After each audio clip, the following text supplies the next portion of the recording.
বন্ধুরা আজকে খুবই ব্যস্ত আমি সারা দিনে আসলে এই যে ভিডিও করলাম।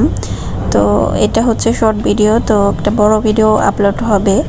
তো এই যে সারাদিন কি রান্না করলাম দেখো, একটা রেসিপিও দিলাম। তারপর হচ্ছে রাইস কুকারে কিভাবে রান্না করলে সুবিধা, এগুলো সব কিছু একটা ভিডিওর মধ্যে বলেছি। তারপর কিভাবে আমি স্ট্যান্ড ছাড়াই খুব সহজে ভিডিও করি সেগুলোও দেখিয়েছি।